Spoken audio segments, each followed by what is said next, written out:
All right, Schlockmeisters fans, we're going to watch something here called Empty Beach with Brian Brown. Let's check it out.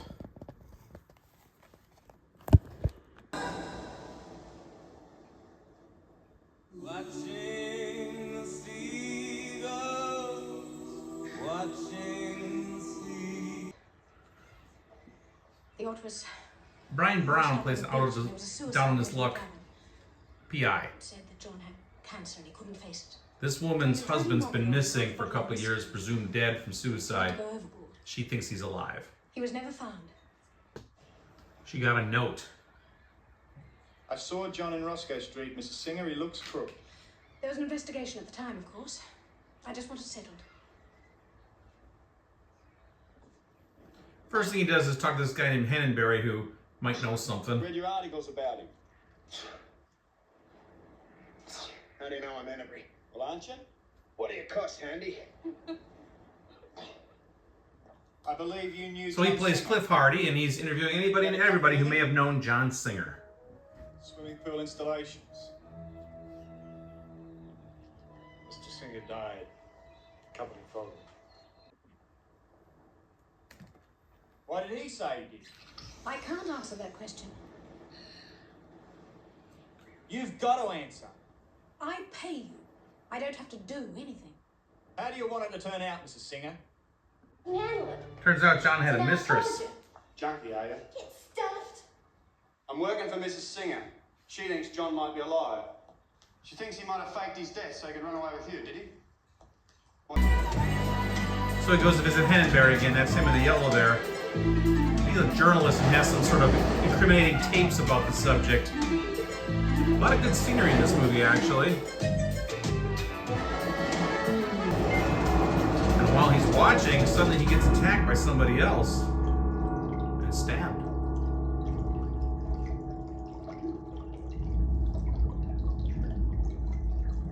Was very helpful. So you'd know where he stored his And the goods. cops investigate that murder. Where did Hennenberry keep his tapes? I don't know. Later on, he does some more digging and, of course, comes across the dead body. He's getting in deeper and deeper.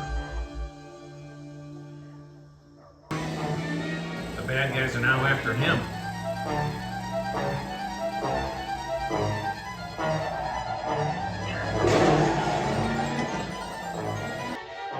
Then she comes on foot.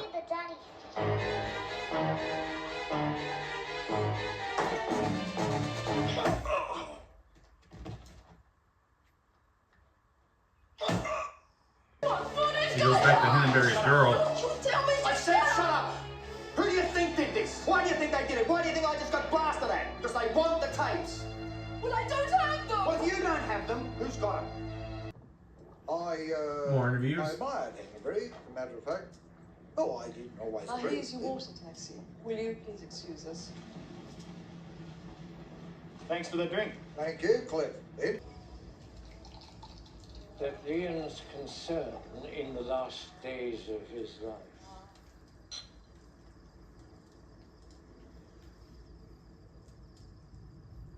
was a house. So he goes to this house and finds a woman who's a little reluctant to give any information. So he locks her up. I kill you, you bastard! Inside the house, he finds room after room filled with elderly people.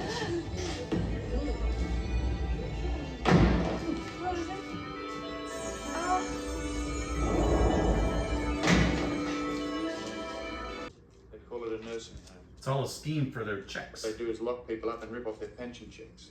Must be worth thousands a week. The big question is what happens when people die?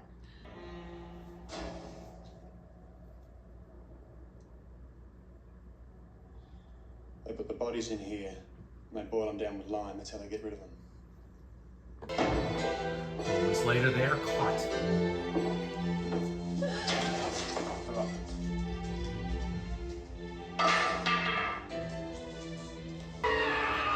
Then the old people revolt.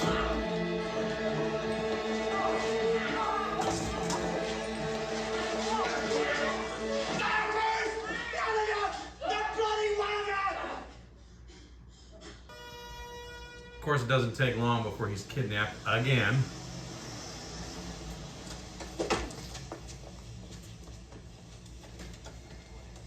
Not his day. Eventually he's able to escape from there, though, too. Can't keep Cliff Hardy down for long. Ward tried to kill me. You what? He wants Hannibal's tapes. So do I. Have you told Parker? No, I'm telling you first. Your father's involved with these men. Just when it looks like Cliff has met his end, the police show up. Police, hold your fire. You are surrounded. Throw down your weapon. So you waited until the time was right and wrote yourself a note. Then you hired me to stir the shit. Ward went against McCleary, and you got what you wanted, the lot. The girls, the gambling, and for all I know, you'll get the government deals as well. Oh. But maybe her husband is actually still alive. I've been sent these photographs. John is alive. He's in Bangkok. There's a girl, of course. I must know. I want you to find him. Damn him. I'll pay you 50,000.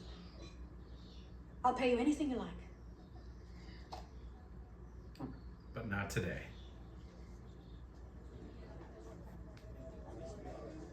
That's our film.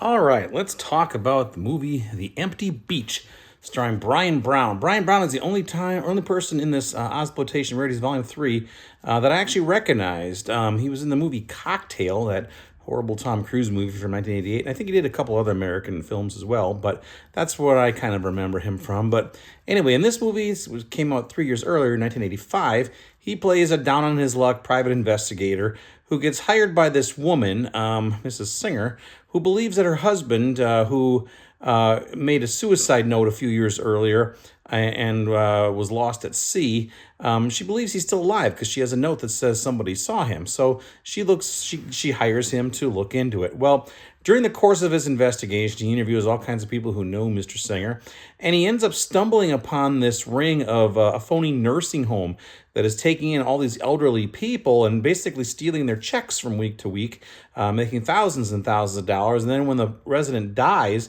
they take the body in the basement and cover it in lime and basically boil it away. I'm not sure if they're killing these people or they're just waiting until they die. It wasn't quite explained in this movie, but ultimately he stumbles upon that, which, again, I don't think really had anything to do with the John Singer thing, but he gets in trouble with these nefarious bad guys and such. He's a little bit sometimes working with the police. They know he's an investigator.